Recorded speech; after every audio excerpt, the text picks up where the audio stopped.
سلطان محمود غزنوی نے ہندوستان پر کل 17 حملے کیے۔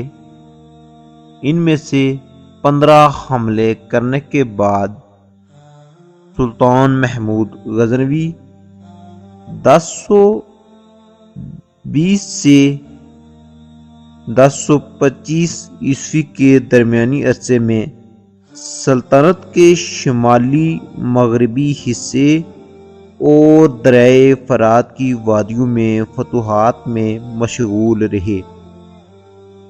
اسی عرصہ میں سلطان محمود کو اپنے مخبروں سے یہ اطلاعات متواتر مل رہی تھیں کہ شمالی اور وسطی ہندوستان کی تمام ریاستیں سلطان سے شکست کھانے کے بعد بدلہ لینے کے لیے ہاتھ پیر مار رہی ہیں اور اب کی بار ایک مشترکہ حملہ کی تیاری ہے۔ اس کے لیے گجرات کے علاقے کاٹھیاوار میں ایک بہت ہی مشہور مندر سومناتھ کو مرکز بنایا گیا ہے۔ سومناتھ سمندر کے کنارے ایک عظیم الشان مندر تھا جسے پورے ہندوستان میں ہندوؤں کے درمیان میں ایک مرکزی حیثیت حاصل تھی۔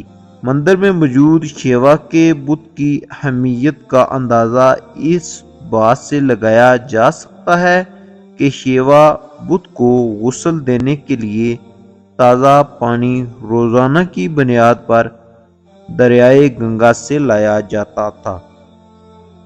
جنگ کی تیاریاں زور و شور سے جاری تھیں کہ سلطان نے پیشگی حملے کی تیاری کر دی۔ غزنی سے سومناتھ تک فاصلہ تقریباً 2600 کلومیٹر بنتا ہے، جس میں سے 500 کلومیٹر طویل مشکل ترین لوٹیرا مشہور کرنے میں اہم کردار ادا کیا۔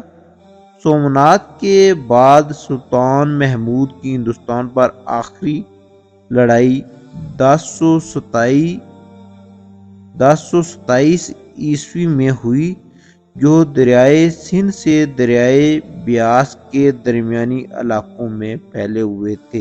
آخری 2-3 سال سلطان محمود غزنوی بیمار بھی رہے۔ اپنی آخری جنگی مہم 1029 عیسوی میں ایرانی علاقے رے میں انجام دی اور رے کے حاکم آل بویا کو شکست دی۔